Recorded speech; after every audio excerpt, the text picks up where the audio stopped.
In my last video, I took the 240 drifting for the first time, and it was a lot of fun, but the whole time I was there, I just kept missing my Mustang. So I'm selling the 240 to pay for the new motor in the Mustang. Do you suffer from boredom and depression?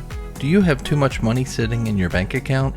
Then try this drift car. This drift car is best drift car. It's a freaking Nissan S13. The chassis that 99% of drifters use to learn with. But this one has a motor engineered and built by Toyota for use in their flagship luxury cars. Built to be smooth and reliable, but also powerful. As a bonus, it's also topless for you and a friend to enjoy nature in all its glory. This drift car also features a quality roll cage to keep you safe in the event of an accident. This car is fully loaded with mods and features, so let's talk about it. Side effects possibly include nausea, vomiting, diarrhea, being broke AF, divorce, busted knuckles, warning letters from HOA, tickets, etc. This car has so much stuff done to it that I'm probably going to miss a couple things, but we're going to start at the front and work our way back.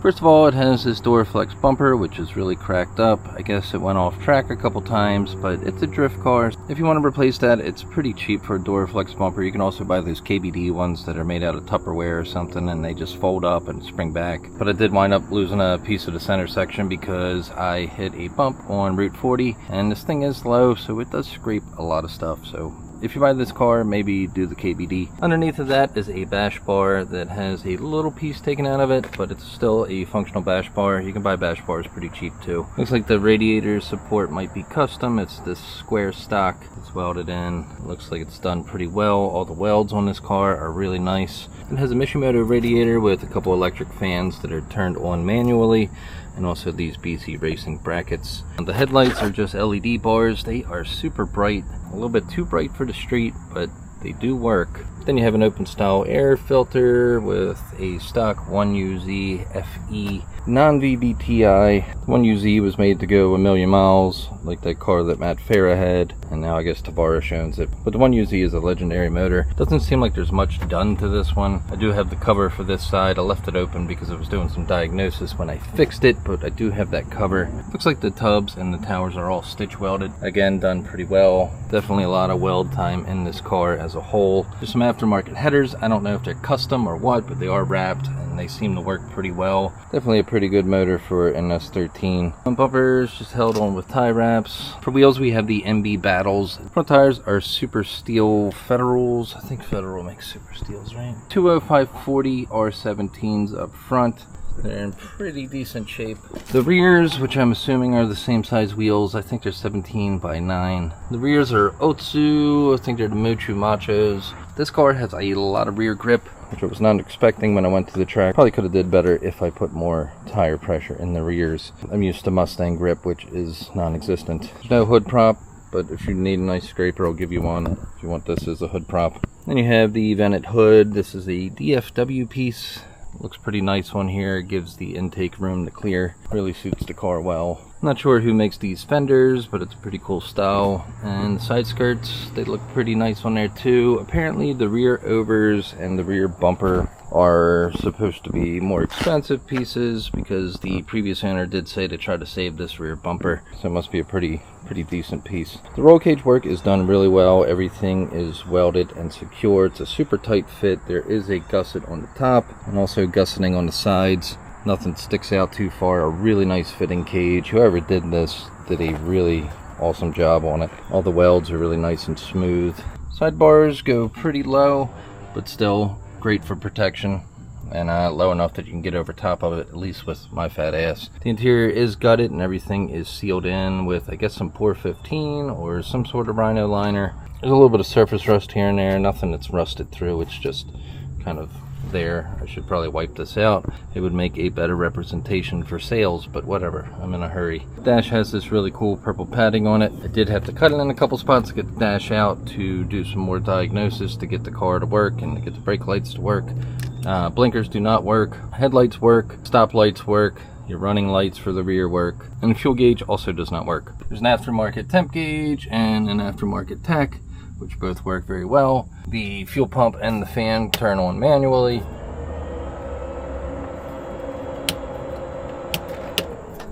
which is pretty nice in case you want to cut fuel for any reason, especially for safety reasons. It does have a center console. There's also a glove box, which I forgot to bolt back in before this little review, but I do have the glove box. It has this really nice Sparco seat. I do have the bottom pad as well, but I wanted to sit a little bit lower, so I took that out, but I can throw that back in. This car also did come with carpet, so if you want some carpet, I can give you that. For the hydro, it's an ASD, which is the industry standard, really. It's the best hydro. Like, I don't know why you'd go with anything else. The handbrake does lock up the rears, but it's a little inconsistent, so I would recommend maybe replacing the rear pads. It does have a short shifter. I think it's ISIS, but they changed their name to IS or whatever. Really nice short shifter. For the transmission, it's a KA Trans. It has a Collins adapter. Not sure what clutch is in it, but the clutch is super heavy. Bites really nicely. It's not the heaviest clutch that I've pushed down, but it is pretty heavy. But it does mean that that thing does not slip. If you're clutch kicking, it's really nice for that. It does have some LEDs mounted to the cage. Not sure how well they are working. They were working, but then they kind of turned themselves on when I was at the track, so I'm not sure about those, if you want to keep them or get rid of them. Harnesses are going to be the Race Equip standards. They're purple. They look cool. I do believe they're out of date, but most tracks don't care as long as they're not frayed. It does have a fire extinguisher mounted in the back. Nice and easy to reach. You got more of the cage in the back. Rear has been sheet metaled off. Whoever did all the fab work did a really nice job on it. Everything is sealed well. There's a little bit of coating missing in a couple spots, but no big deal really. The trunk is gutted, obviously, like any race car. Got an Optima red top in the back. Holds the charge really nicely. Does seem like the LED strips might be draining the battery, so you might want to disconnect those if you don't like LEDs. But yeah, just all business really. No locks on the car. Everything is just these quick releases, so if you're worried about somebody getting into your trunk, you might want to actually put a lock in there. Not sure too much about the exhaust, but it sounds really nice, and it just kind of dumps out the side there.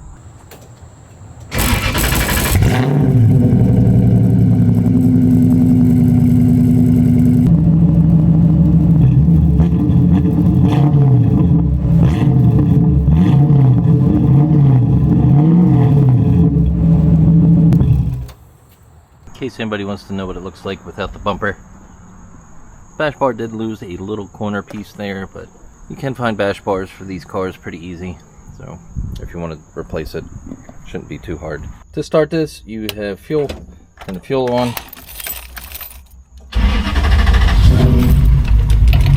I usually let it warm up a little bit and then turn the fans on, but it's hot, so we're going to turn the fans on anyway. If you want this car, I have a Sparco steering wheel for this as well. This is a brand new Momo Prototipo. I bought it because the dish was a lot shorter and I feel like it's a little bit more comfortable for me. If you want the Sparco, I can include that in the deal instead of this. And I can just use this for something else. I really like this wheel. Sparco is really nice too though. It's a really nice suede wheel. Dash has a couple cracks here and there. Fuel gauge doesn't work. Speedo doesn't work. The tack that's on the car doesn't work. The car has an auxiliary tack with a shift light, aftermarket temp gauge. I'm gonna take this to the garage for a little B-roll session because it's a little bit of a better backdrop up there.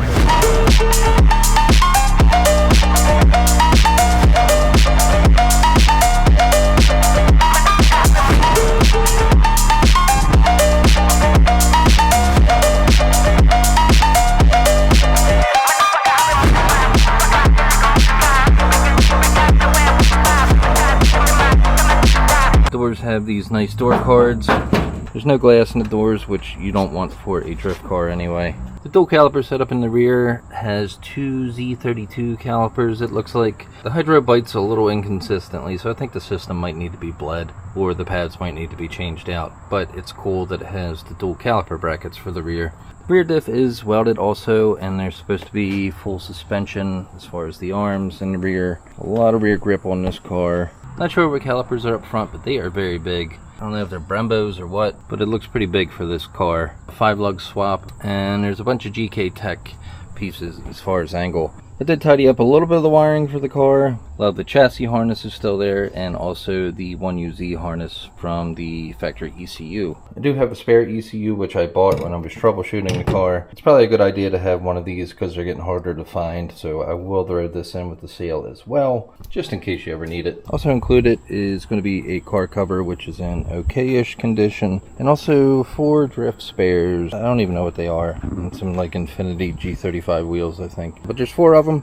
And you can have them if you take this car because you're probably going to need drift spares. This is going to be mostly a track car. Could you drive this on the street? Yeah. Would I recommend it?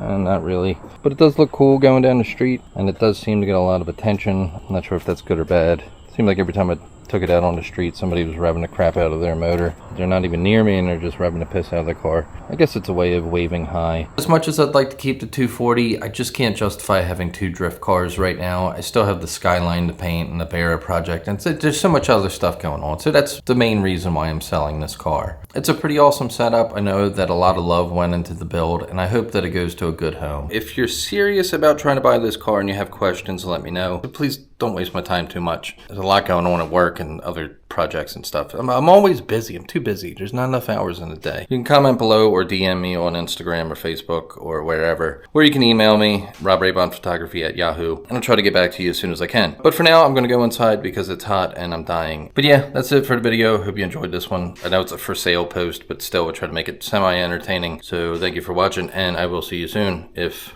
you're a subscriber, or if you're just buying a car. Maybe I'll see you when you pick up the car, or maybe I won't see you at all. In that case, still have a good day.